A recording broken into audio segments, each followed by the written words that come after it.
오늘 주신 하나님 말씀입니다. 창세기 26장 1절에서 11절 말씀 우리 함께 교독합니다. 창세기 26장 1절에서 11절 말씀입니다. 아브라함 때에 첫 흉년이 들었더니 그 땅에 또 흉년이 들매 이삭이 그랄로 가서 블레셋 왕 아비멜렉에게 이르렀더니 여호와께서 이삭에게 나타나 이르시되 애굽으로 내려가지 말고 내가 내게 지시하는 땅에 거주하라. 이 땅에 거류하면 내가 너와 함께 있어 내게 복을 주고 내가 이 모든 땅을 너와 내 자손에게 주리라. 내가 내 아버지 아브라함에게 맹세한 것을 이루어 내 자손을 하늘의 별과 같이 번성하게 하며 이 모든 땅에 내 자손에게 주시니 내 자손으로 말미암아 천하 만민이 복을 받으리라. 이는 아브라함이 내 말을 순종하고 내 명령과 내 계명과 내 율례와 내 법도를 지켰음이라 하시니라. 이삭이 그랄에 거주하였더니 그곳 사람들이 그의 아내에 대하여 물으매 그가 말하기를 그는 내 누이라 하였으니 리브가는 보기 아리따움으로 그곳 백성이 리브가로 말미암아 자기를 죽일까 하여 그는 내 아내라 하기를 두려워함이었더라. 이삭이 거기 오래 거주하였더니 이삭이 그 아내 리브가를 꾀하는 것을 블레셋 왕 아비멜렉이 창으로 내다본지라. 이에 아비멜렉이 이삭을 불러 이르되 그가 분명히 내 아내거늘 어찌 내 누이라 하였느냐. 이삭이 그에게 대답하되 내 생각에 그로 말미암아 내가 죽게 될까 두려워하였음이로라. 아비멜렉이 이르되 내가 어찌 우리에게 이렇게 행하였느냐. 백성 중에 하나가 내 아내와 동침할 뻔하였도다. 11절 아비멜렉이 내가 죄를 우리에게 입혔음이라.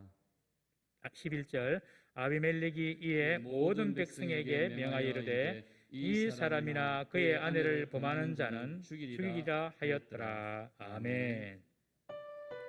주님 이곳에 우리와 함께 하시네. 주님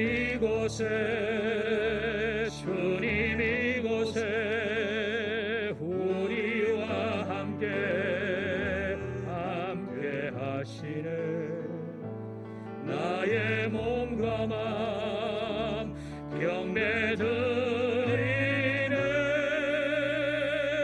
주님 이곳에 계시네. 상한 심령을 위로하시고 병든 우리 몸 고쳐주시네.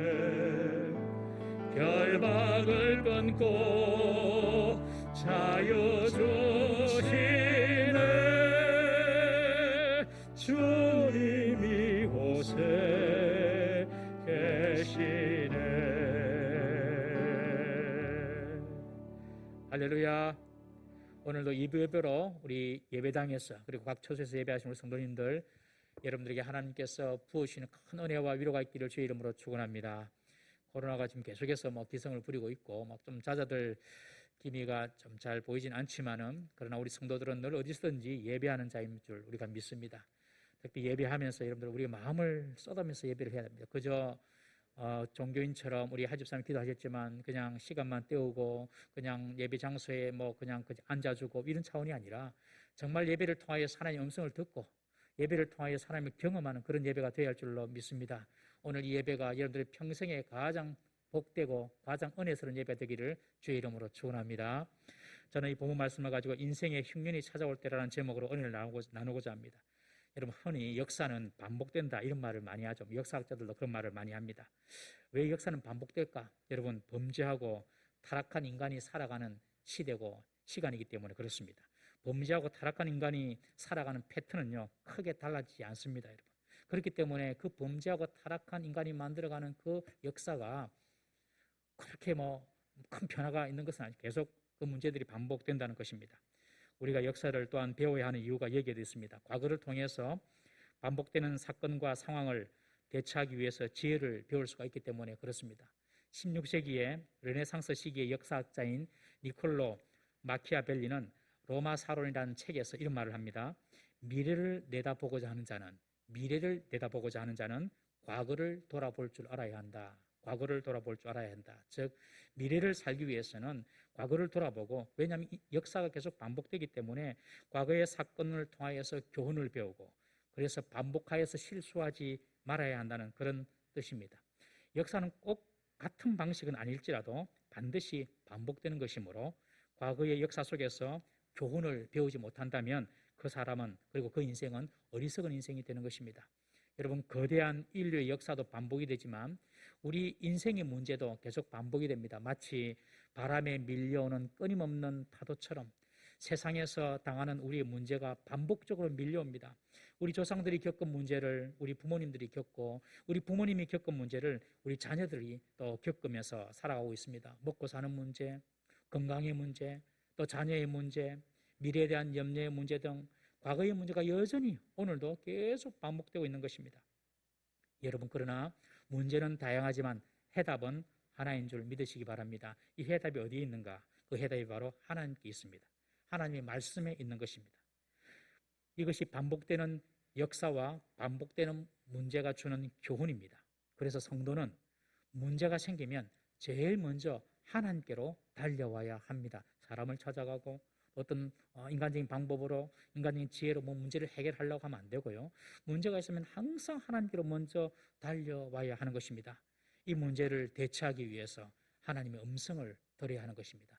하나님의 음성을 들으면 문제를 해결할 수가 있는 것입니다. 여러분, 예배 시간이요, 하나님의 음성을 듣는 시간입니다. 이 얼마나 복된 시간인지 몰라요. 예배 시간을 통하여서 하나님의 음성을 들음으로 내 문제가 해결되고, 예배 시간을 통하여서 하나님의 음성을 들음으로 주님의 뜻을 발견하고 분별하고 그렇게 되는 것입니다.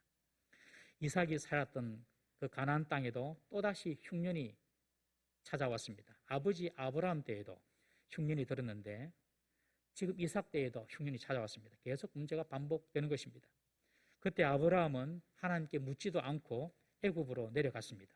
애굽으로 내려간 아브라함은 아내 사라를 누이라고 속임으로 바로의 첩으로 사라를 뺏길 뻔했습니다. 그렇지만 하나님의 적극적인 개입으로 무사히 다시 사라를 돌려받고 가나안 땅으로 돌아오게 되는 그런 역사가 있었지요. 그런데 아들 이삭 때에 또 가나안 땅에 아버지 아브라함 때처럼 흉년이 찾아온 것입니다.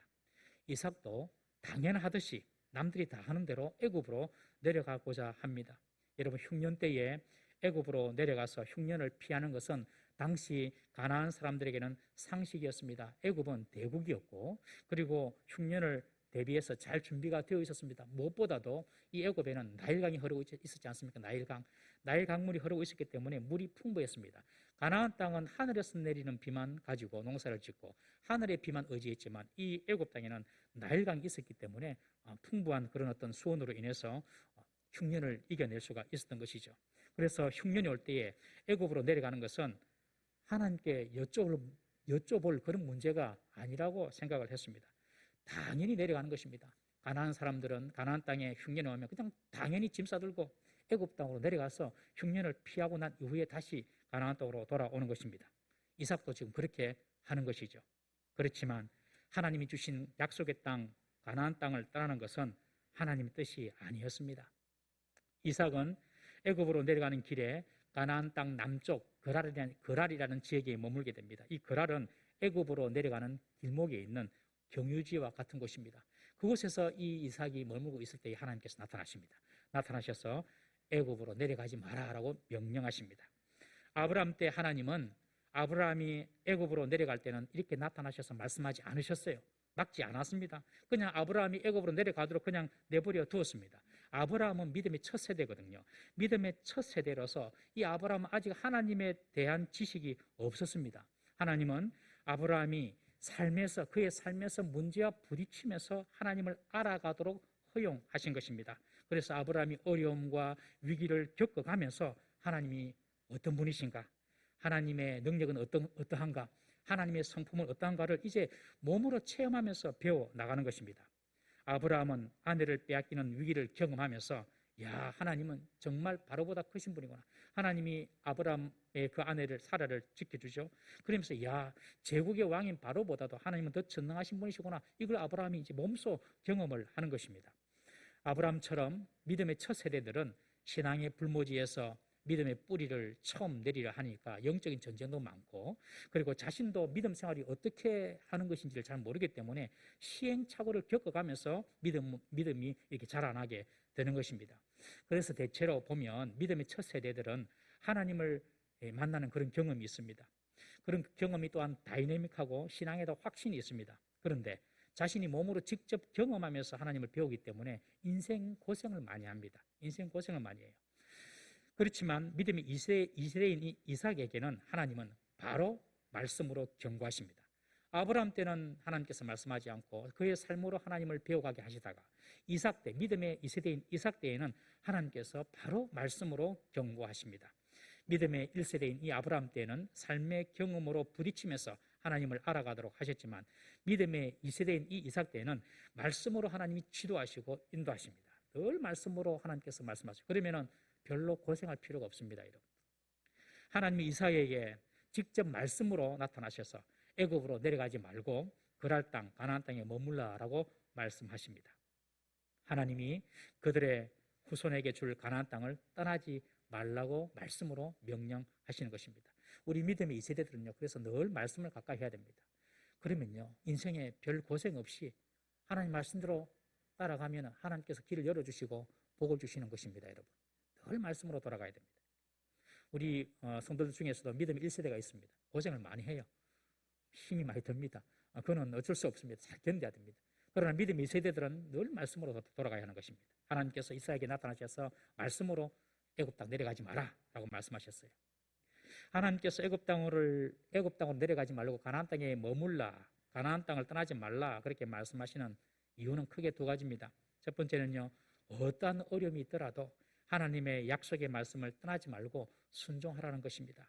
더 좋아 보이는 것이 눈앞에 있어도 말씀에 위배되면 그것을 취하지 말라는 것입니다. 더 좋아 보이는 가능성이 눈앞에 있더라도 하나님 말씀 밖의 것을 욕심내지 말라는 것입니다. 이것은 당시 가나안 땅에 흉년이 들 때에 가나안 사람들이 대처했던 상식적인 행동과는 맞지 않는 대응입니다. 흉년이 들면 다 애굽 땅으로 내려가는 것입니다. 가나안 땅의 사람들은.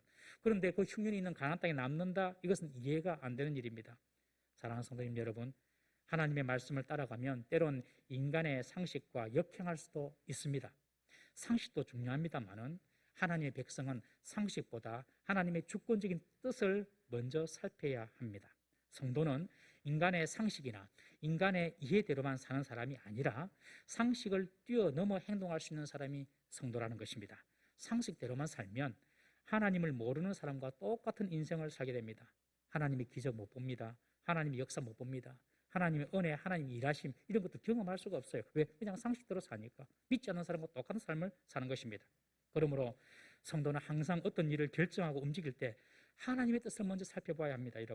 여러분 아무리 상식적인 일도 하나님의 뜻에 비교해 보고 아니다 싶으면 포기하고 아무리 좋아 보이는 기회가 있어도 하나님의 뜻을 늘 여쭈어 보아서 하나님의 뜻을 찾아가는 것이 성도의 살아가는 방식인 줄 여러분 믿으시기를 바랍니다. 그때 하나님의 역사를 경험하게 되고 하나님의 축복을 우리가 경험하게 되는 것입니다. 두 번째로 애굽으로 내려가지 말라는 말은요. 흉년으로 인해서 먹고 살 일이 힘들어 보이지만 이제 이삭의 가족, 이삭의 생명은 여호와 하나님 내가 책임지겠다는 그런 뜻입니다. 너희들이 먹고 사는 것, 너희의 미래의 그런 문제들 그것을 애굽의 바로 왕에게 의지하지 말라. 나 여호와를 의지하라는 것입니다. 여러분. 바로가 주는 것 먹지 말고 내가 주는 것 먹고 살아라는 것입니다. 여러분 이것은 사실 대단한 모험입니다. 여러분 직장에 다니시는 분들, 여러분 직장에서 누가 여러분들을 먹여주시나요? 누가 여러분들에게 월급도 주고 먹여주시나요? 직장 사장이지요. 그렇게 생각한다면 이제 사장의 종이 되는 것입니다. 하나님은 이삭에게 애굽으로 내려가지 말라고 말씀하시는 것은 애굽의 바로가 너의 먹을 것, 애굽의 바로가 너의 생명을 책임지는 존재가 아니라 나 여호와가 너의 생명과 너의 먹을 것을 책임지는 자라는 것을 말씀하시고 계시는 것입니다. 그러니 애굽 땅 내려가지 말고 기근이 있고 흉년이 있는 그 가나안 땅에 머물러 있어라. 내가 너를 먹여 살리고 내가 너의 인생을 책임지겠다는 것입니다. 여러분 우리의 인생에 흉년이 찾아올 때 있지 않습니까?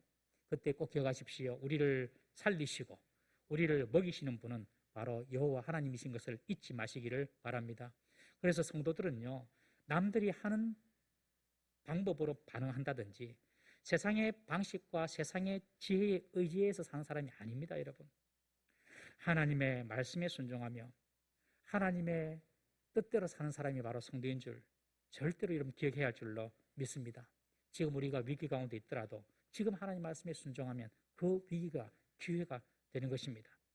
성도들은 인생의 흉년이 찾아올 때에 더욱 하나님의 뜻이 무엇인지 분별하고 세상의 상식대로 반응하는 것이 아니라 하나님의 방법과 뜻대로 살아가는 것이 성도의 도리인 줄 믿으시기를 바랍니다.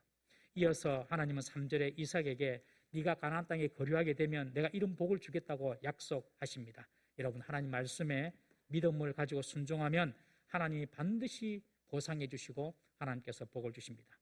우리가 구원은 믿음으로 받지요. 구원은 내 공로나 내 의로 받는 것이 아닙니다. 구원은 하나님의 선물입니다. 그래서 예수 그리스도의 십자가의 대속의 죽음을 믿는 순간 믿음으로 우리는 다 구원받습니다. 그러나 축복은 믿음대로 받는 것입니다. 구원은 믿음으로 받지만 축복은 믿음대로 받습니다. 그 사람의 믿음이 불린 만큼 하나님의 복을 받는 것입니다. 한번 따라해 보시겠습니까? 구원은 믿음으로, 축복은 믿음대로. 이삭이 하나님께서 가나안 땅에 머물고 애굽으로 내려가지 말라 그렇게 말씀하시니 이 이삭은 그 말씀에 그대로 믿음대로 순종합니다. 그때 하나님께서 세 가지 복을 말씀하십니다. 첫 번째, 내가 너와 함께 있어서 내게 복을 주겠다라고 말씀하십니다. 함께 있어주는 복입니다. 하나님의 동행과 임재를 하나님께서 약속해 주십니다. 이삭, 내가 너와 함께 있을 거야. 비록 흉년이 있고 기근이 있는 그 가나안 땅이지만 내가 너와 함께 있을 거야. 여러분, 하나님께서 함께 하시면 그 사람은 어떤 환경에 있더라도 형통하는 사람이 되는 것입니다. 창세기 39장 2절 3절 우리 한번 다 같이 읽어보겠습니다. 시작. 여호와께서 요셉과 함께 하심으로 그가 형통한 자가 되어 그의 주인 애굽 사람의 집에 있으니 그의 주인이 여호와께서 그와 함께 하심을 보며 또 여호와께서 그의 범사에 형통하게 하심을 보았더라. 요셉이 형제들에게 팔려가지고 애굽의 보디발 장군의 집에 종으로 들어갑니다. 종으로 삽니다. 그런데 하나님께서 그와 함께 하십니다. 그러니 요셉이 하는 일마다 형통하게 됩니다.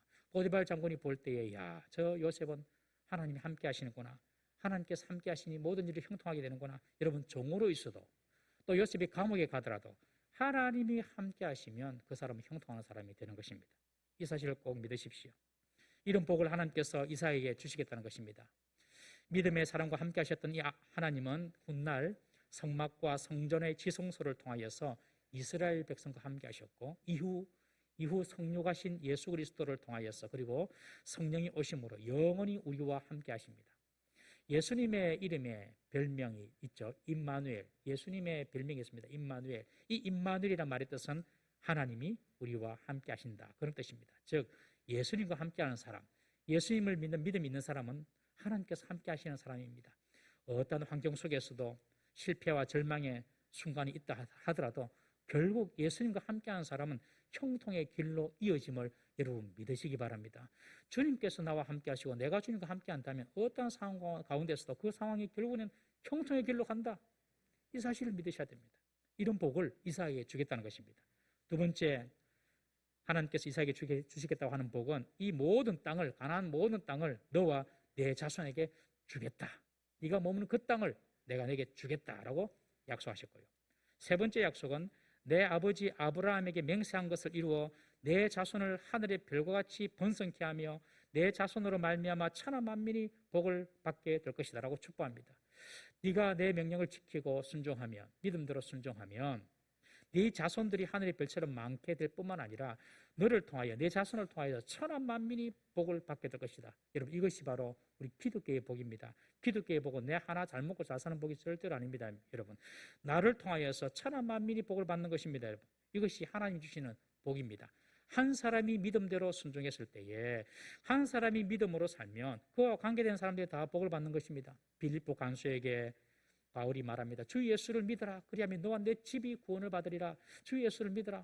빌립보 간수가 주 예수를 믿으면 네 복이 네한테만 머무는 것이 아니라 너와 내 집 모든 사람들에게 다 그 복이 이어지고 유통되게 될 것이라는 것입니다. 여러분, 한 사람이 믿음대로 살면 그 가정에 삽니다. 여러분, 한 사람이 믿음대로 살면 그 민족에 삽니다. 모세를 보십시오. 모세 한 사람이 하나님께 붙들려 있을 때에 430년 동안 애굽의 종되었던 이스라엘 백성들을 가나안 땅으로 인도하지 않습니까, 여러분? 다윗을 보십시오. 다윗 한 사람이 하나님의 마음이 합했을 때에 그의 자녀들이 다 다윗 때문에 삽니다. 다윗 때문에. 자녀들이 잘못했는데 하나님께서 말씀하십니다. 다윗과 맺은 언약을 기억하고 내가 너를 살려주겠다. 그렇게 말씀하십니다. 그러나 거꾸로 보면 한 사람이 믿음으로 반응하지 못하면 그 가족이나 그 공동체는 다 어려움을 당하게 되는 것입니다. 사울을 보십시오. 이 사울 한 사람이 잘못했습니다. 사울은 평생을 다윗을 시기하여서 그냥 다윗 잡아 죽이는 일에만 온 국력을 다 낭비합니다. 훗날 블레셋이 갑자기 쳐들어오니까 블레셋을 막을 준비가 되어 있지 않았어요. 그 전투에서 자기도 자살해서 죽을 뿐만 아니라 자기 세 아들이 다 죽습니다. 그 전투에서 자기만 죽고 아들만 죽습니까? 이스라엘이 블레셋의 고통을 받게 되는 것입니다. 한 사람이 믿음 가운데로 서 있고 한 사람들이 믿음 가운데 서 있지 못하는 것이 너무너무 중요한 것입니다. 여러분들이 우리 부모님들이 믿음 가운데 서 있으면요, 여러분들 자녀들, 여러분들 가정이 복을 받습니다. 여러분. 그러나 우리가 믿음 가운데 서 있지 못하면요, 가정에 어려움이 있는 것입니다. 이렇게 하나님께서 이삭에게 복을 약속하십니다. 그런데 이 복은 하나님께서 아브라함에게 이미 약속하신 복입니다. 5절에 보시면 하나님께서 이삭에게 이렇게 말합니다. 이는 아브라함이 내 말을 순종하고 내 명령과 내 계명과 율례와 법도를 지켰음이라 라고 말씀하십니다. 무슨 말입니까? 내가 이런 복을 아브라함에게 주었는데 너도 아브라함처럼, 아버지 아브라함처럼 순종해라. 그래야 내가 이 복을 너희에게도 계속 이어가도록 하겠다. 그런 뜻입니다. 아브라함에게 주신 이 복이 아들 이삭에게도 이렇게 이어가는 방법이 뭐냐? 아들 이삭도 아브라함처럼 순종하는 것입니다. 여러분, 아버지가 받는 복이 자녀에게서 성취가 되려면 그 자녀도 하나님 말씀에 순종하는 자세로 살아야 한다는 것입니다. 아버지 아브라함의 순종이 필요 조건이라면 아들 이삭의 순종은 충분 조건입니다. 이렇게 필요 충분 조건이 딱 이루어질 때에 그 복은 계속 대대로 이어가게 되는 것입니다. 예수님을 믿기는 믿는데 믿음대로 살지를 못하면요, 그 복이 임하지 않는 것입니다.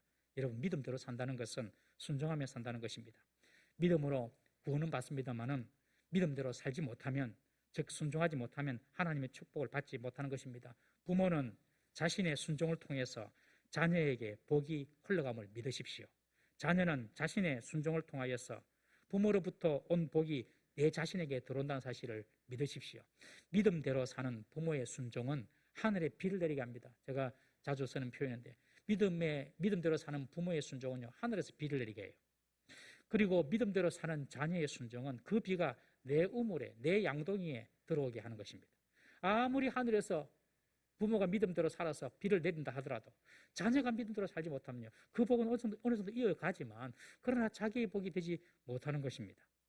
자녀도 믿음대로 살고 부모도 믿음대로 살면 하나님께서 준 그 복이 계속해서 이어지는 것입니다.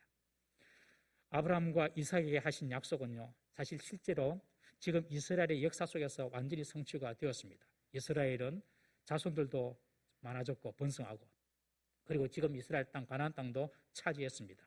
그리고 이삭의 후손으로 나신 예수 그리스도를 통하여서 온 세상이 구원의 복을 받게 되었습니다. 이 예언은 성취가 되었고 지금 계속해서 성취 중에 있습니다. 이삭, 네가 내 말에 순종하고 믿음대로 살면 내가 이런 복을 내게 줄 거야. 그 약속대로 하나님은 약속을 성취해 나가시고 계시는 것입니다. 그러나 말은 쉽지 믿음대로 사는 것이 사실 그렇게 쉬운 일이 아닙니다. 믿음대로 사는 것, 즉 순종하면서 사는 일은 여간 어려운 일이 아닙니다. 여러분, 자식들이 부모의 말을 듣습니까? 여러분, 잘 안 들어요. 부모의 말을 자식들이. 왜냐하면 순종이 어렵기 때문에 그렇습니다. 당장에 내 눈앞에 더 좋아 보이는 땅이 있는데, 당장에 지금 이 기근과 흉년을 이길 수 있는 그런 애굽 땅이 있는데, 저 풍요로운 땅이 있는데 그 땅을 두고 이 살기 힘든 가나안 땅에 머물러 있는다? 이것은 보통 힘든 순종, 힘든 결단이 아닌 것입니다. 하나님의 뜻은 알긴 알겠는데 지금 눈앞에 잘 되는 길을 포기하는 것은 쉬운 일이 아니라는 것입니다. 믿음으로 구원은 받겠는데 믿음대로 살기는 어렵다는 것입니다. 그러나 이삭은 하나님의 말씀에 믿음으로 반응하면서 순종합니다. 믿음대로 사는 것입니다. 여러분, 하나님 말씀에 순종하면 오늘 이삭에게 하나님께서 주신 약속의 축복처럼 반드시 축복이 있고 보상이 있음을 믿으시기를 바랍니다. 하나님께는 공짜가 없어요. 하나님께 헌신한 만큼 하나님께서 30배, 60배, 100배의 복을 주십니다. 여러분들 지금까지 신앙생활 하시면서 얼마나 내가 하나님께 헌신을 많이 했는가, 하나님께서 기억하실 만한 수고가 얼마나 있었는가 한번 돌아보십시오. 하나님께 헌신하고 하나님께 수고한 만큼 여러분 하나님은 반드시 영육간에 복을 부어 주시는 분이십니다. 우리 누가복음 5장 5절 6절 두 절 말씀 읽어보겠습니다. 시작. 시몬이 대답하여 이르되 선생님 우리들이 밤이 새도록 수고하였으되 잡은 것이 없지만은 말씀에 의지하여 내가 그물을 내리리이다 하고 그렇게 하니 고기를 잡은 것이 심히 많아 그물이 찢어지는지라. 베드로는 밤이 새도록 자신의 기술과 자신의 지식과 자신의 경험 노하우를 이용해서 물고기를 잡았습니다. 어부가 밤새도록 물고기를 잡았는데 고기 한 마리 잡지 못했어요. 이것도 기적입니다. 여러분. 밤새도록 어부가 물고기 잡는데 고기 한 마리 못 잡는 거 기적 아닙니까, 여러분? 그것도 특별한 하나님 뜻이 있는 거예요. 여러분, 우리가 아무리 수고하고 노력했는데도 자기 일이 꼬이고 일이 안 되고 또 뭐 생각대로 계획대로 안 된다 하더라도 여러분, 절대로 낙심하고 낭망하지 마십시오. 안 되고 안 된다 하더라도 오히려 안 될 때 하나님께서 더 큰 그림을 가지시고 하나님께서 큰 그림을 가지시고 지금 여러분들 위해 준비하고 계십니다. 만약에 베드로가 밤새도록 그물질하면서 고기를 많이 잡아서 만선을 이뤘다. 그러면 그 배 위에 예수님이 올라갈 수도 없어요. 빈 배이기 때문에 예수님께서 올라가서 말씀을 전하시고 오늘 말씀처럼 베드로에게 깊은 곳에 가서 그물 던지라 말씀할 수가 있었던 것입니다. 여러분 하나님께서 여러분들 위하여 큰 계획들, 좋은 일들, 새로운 일들을 준비하고 계심을 믿으시기 바랍니다. 예수님께서 베드로에게 빈 배를 이끌고 깊은 곳에 가서 그물을 던지라. 그러니 베드로가 뭐라고 이야기합니까? 밤새도록 내가 지금 고생했습니다. 그렇지만 말씀에 의지하여 이것이 믿음 있는 사람의 행동의 모습입니다. 말씀에 의지하여 지금 이것도 안 되고 저것도 안 되고 다 안 되지만 말씀에 의지하여 내가 그물을 내리리라. 믿음대로 순종하는 것입니다. 그리고 그물을 던지니 고기가 너무 많아서 그물이 찢어질 정도로 많은 고기를 잡게 되는 것입니다. 여러분 우리의 삶에도 그물이 찢어질 듯한 그런 하나님의 축복이 많아지기를 주 이름으로 축원합니다. 차고 넘치는 복, 여러분 주님께서 부어주시는 복은요 내 잔이 차고 넘치는 복입니다. 그냥 찰랑찰랑 적당하게 들어있는 그런 축복이 아니라 차고 넘치는 복이에요. 내 잔이 차고 넘치는 복. 믿으십니까 여러분? 하나님이 주시는 복은 그런 복이에요. 그물이 찢어질도록 부어주시는 복, 차고 넘치는 복. 여러분 그런 복을 하나님께서 주신다니까요. 그걸 믿으셔야 됩니다. 어떤 자들에게 말씀에 의지하여 그물을 내리는 자에게, 믿음대로 순종하는 자에게. 여러분 순종은요 가장 큰 믿음입니다. 우리가 사람에게 볼 때 사람을 볼 때 저 사람 믿음이 좋은지 안 좋은지 알겠습니까 여러분? 몰라요. 사람이 사람을 믿으면 좋은지 안 좋은지. 그러나 순종하는 거 보면 대충 압니다. 순종은요 가장 큰 믿음입니다. 그리고 순종은요 가장 큰 제사입니다. 가장 큰 예배가 바로 순종입니다. 이삭은 하나님 말씀에 순종하여서 애굽 땅으로 내려가지 않고 그랄 땅에 머뭅니다. 그리고 하나님의 복을 받습니다. 그러나 이삭은 그랄 땅에 거주하면서 예상치 못한 공경에 처하게 됩니다. 그랄 땅에 거주하면서 아내 리브가를 누이 동생이라고 그 땅 사람들에게 속이는 것입니다. 아버지 아브라함도 똑같이 그랬습니다. 아버지 아브라함이 애굽에 갔을 때에 자기 아내 사라를 자기 누이 동생이라고 속였습니다. 지금까지 이삭은 아브라함과 다르게 살았지요. 아버지 아브라함의 실수를 반복하지 않았습니다. 이 이삭은 믿음으로 잘 살았습니다. 먼저 리브가 아내가 불임 때에도 기도로 대처하면서 아들을 얻었지 않습니까? 아버지 아브라함처럼 그냥 손쉽게 다른 여자를 데리고 와서 자녀를 낳지 않았습니다. 아내의 불임에도 이 이삭은 기도로 대처했습니다. 그래서 자녀를 낳습니다. 그리고 가나안 땅에 흉년이 찾아왔을 때에 아브라함처럼 그냥 애굽으로 내려가지 않고 하나님 음성을 듣고 거기에 머물러 있었습니다. 애굽으로 내려가지 않았습니다. 그런데 아내 문제만큼은 이 이삭도 자유롭지 못한 것 같습니다. 아버지 아브라함이 애굽에서 아내 사라를 누이 동생이라고 속인 것처럼 똑같이 그랄 땅에서 이 아들 이삭도 리브가를 동생이라고 속입니다. 이삭과 리브가가 원래 이제 총수로 따져보면 오촌지간이거든요. 오촌지간. 이 오촌지간이라는 것을 우리가 염두에 두면 그렇게 말하는 것이 속인 것인가, 누이라고 말한 것도 사실은 틀린 것은 아니다. 그렇게 볼 수는 있습니다만은 그러나 사실 그것은 사람을 기만하는 거짓말이며 하나님께서 맺어주신 부부 사이를 부인하는 것이라는 점에서 결코 그 정당함을 인정받을 수가 없는 속임수였습니다. 그랄 왕 아비멜렉이 이삭이 리브가를 끼안는 것을 자기 창문으로 내다봅니다. 보통 그 당시 왕들은요 집이 높은 곳에 있었습니다. 그래서 이 왕들 높은 곳에 있었고 백성들의 집은 낮은 곳에 있어서 이렇게 위에서 볼 수가 있었습니다. 근데 아비멜렉이 유독 이삭의 집을 이렇게 내려다 보았다는 것은 아마 이 아비멜렉이 이 리브가를 마음에 좀 두고 있었나 봅니다. 그래서 이렇게 위에서 이렇게 쳐다보다가 이 이삭과 리브가가 애정 행각을 하는 거 보는 거예요. 그리고 아비멜렉 왕이 이삭을 부릅니다. 불러가지고 내가 네 하는 거 보니 네 아내인데 왜 누이라고 속였느냐. 그러니 이 이삭이 이 땅 사람들이 무섭고 두려워가지고 날 죽일까봐 그렇게 아내를 누이라고 속였다. 그렇게 말을 하죠. 그때 아비멜렉이 백성에게 선포합니다.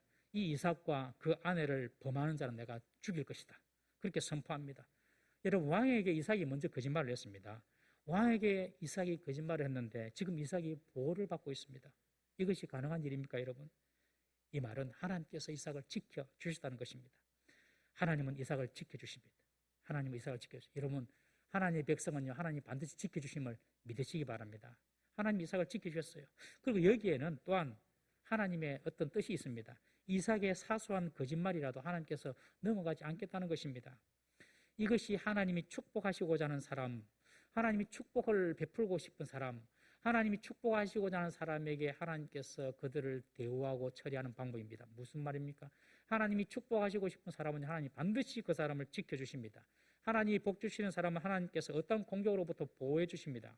두 번째로 하나님이 복 주시려는 사람은요, 그 속에 작은 거짓이라도 품기를 하나님께서는 원치 않으십니다. 하나님이 복 주시는 사람은 하나님이 지키시지만 하나님이 복 주시기를 원하는 사람은 그 속에 작은 거짓이라도 품기를 하나님 원치 않으십니다. 여러분, 우리 품 안에 작은 거짓이라도 있으면 하나님께서 복을 주고 싶어도 주지 못하는 것입니다. 우리 속에 작은 거짓이라도 품지 마시기를 주의 이름으로 축원합니다. 이삭처럼 아내를 누이라고 말하는 것, 팩트적인 차원에서 볼 때는, 사실적인 차원에서 볼 때는 틀린 것 없어요. 오촌 동생인데 그렇게 말할 수 있습니다. 그러나 하나님 앞에서는 틀린 것입니다, 여러분. 이런 일들이 세상에 얼마나 많은지 모릅니다, 여러분. 이 말을 이렇게 갖다 붙이고 저렇게 갖다 붙이면 그것이 사실 같아요. 그런데 하나님 보시기엔 그것이 옳은 것이 아니에요, 여러분. 이런 방식은 하나님께서 원하시는 것이 아닙니다. 여러분, 하나님이 복 주실 자에게는요, 하나님은 이런 방식은 용납하지 않습니다. 우리 요한 1서 3장 21절 22절 말씀 한번 읽어보겠습니다. 시작. 사랑하는 자들아, 만일 우리 마음이 우리를 책망할 것이 없으면 하나님 앞에서 담대함을 얻고 무엇이든지 구하는 바를 그에게서 받나니 이는 우리가 그의 계명을 지키고 그 앞에서 기뻐하시는 것을 행함이라. 보십시오.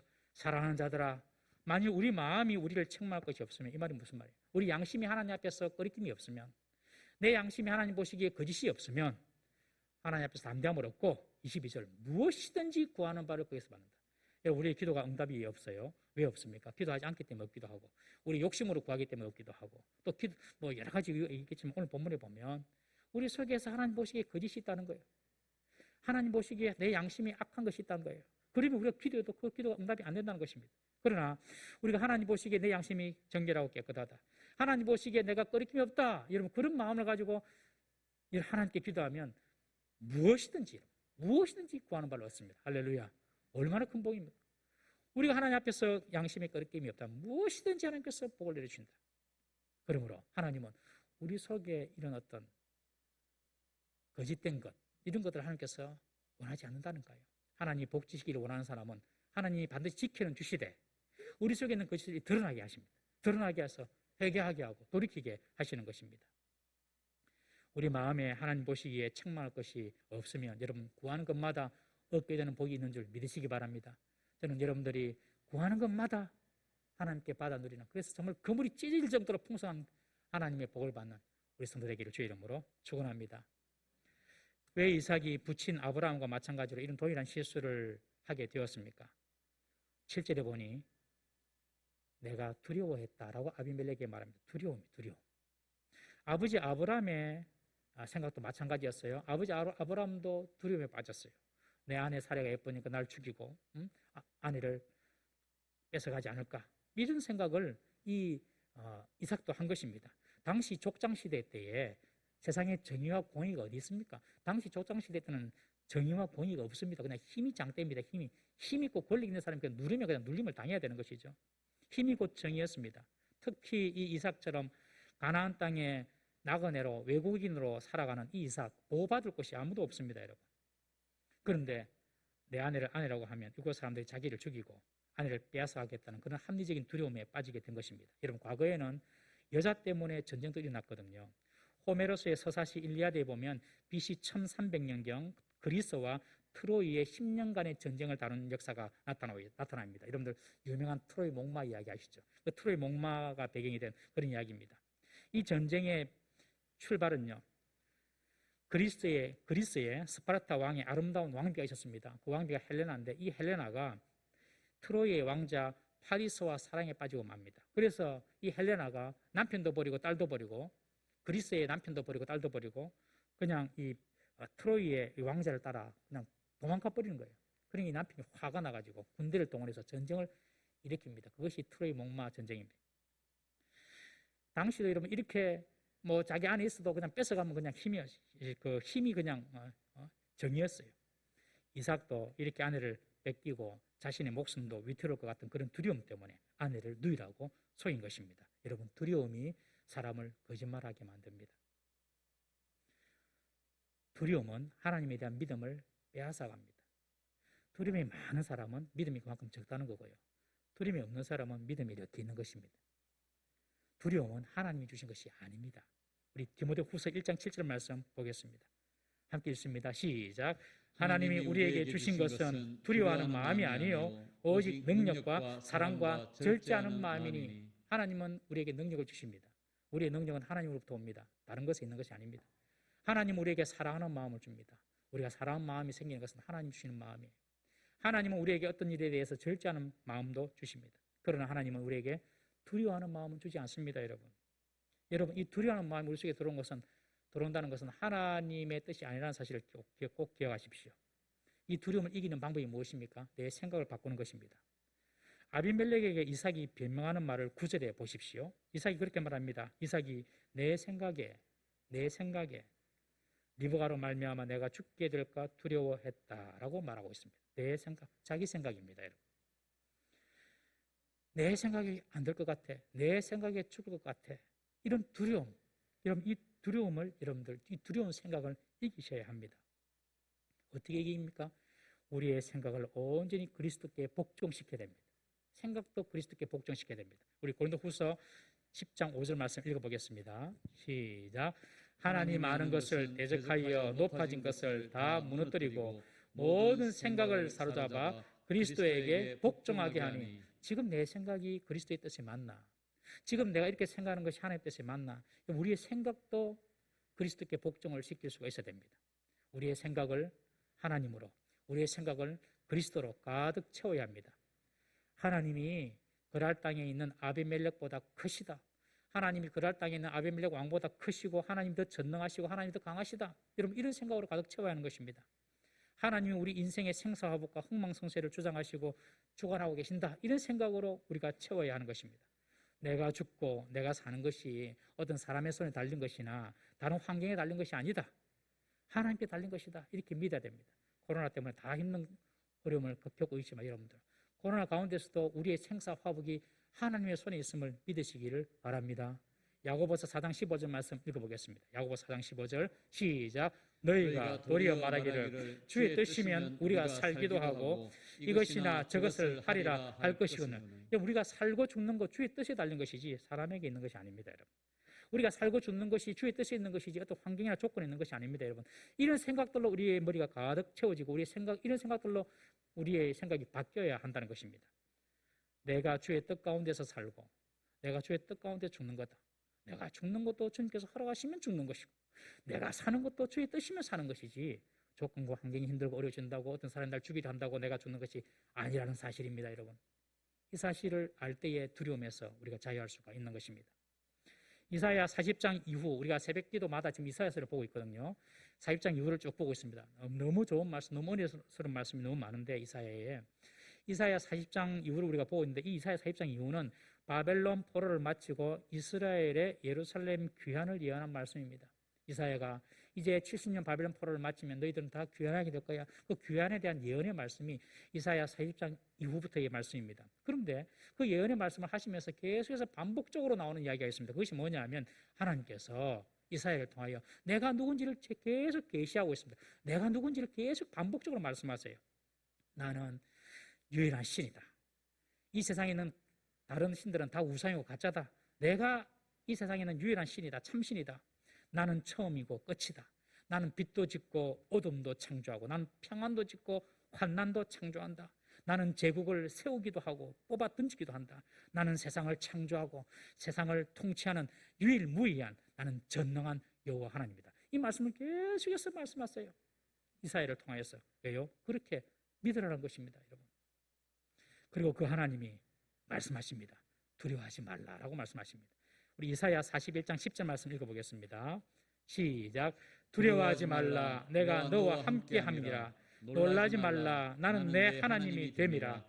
내가 너를 굳세게 하리라. 참으로 너를 도와주리라. 참으로 나의 의로운 오른손으로 너를 붙들리라. 이스라엘아, 두려워하지 마라. 내가 너와 함께한다. 놀라지 말라. 내가 너의 하나님이지 않느냐. 내가 너를 정말 굳세게 하고 내 오른손으로 너를 붙들어 줄 거야. 부모는 나를 잊을지라도 나는 너의 이름을 내 손바닥에 새겼어. 나는 너를 잊지 않아. 그러면서 계속해서 하나님께서 그렇게 두려워하지 말라고 말씀하고 계시는 것입니다. 여러분, 우리의 생각을 하나님으로 가득 채워야 됩니다. 우리의 생각을 하나님으로 가득 채워야 돼. 하나님이 전능하시다. 하나님이 생사업을 주장하신다. 하나님이 빛도 짓고 어둠도 창조하신다. 하나님은 평안도 주시고 하나님은 환난도 주시다. 모든 내 삶 가운데 일어나는 모든 일들 하나님의 섭리와 은혜 가운데 일어나는 일이다. 이 사실을 여러분들 인정하고 믿으셔야 됩니다. 그러면요, 두려움을 이길 수가 있는 것입니다. 성경에 보면 이렇게 믿었던 사람이 있어요. 다윗입니다. 다윗의 고백을 한번 들어보십시다. 시편 3편 6절입니다. 시편 3편 6절 시작. 천만인이 나를 애워싸 진친다 하여도 나는 두려워하지 아니하리라. 여러분, 이 다윗에게는 적군이 많았습니다.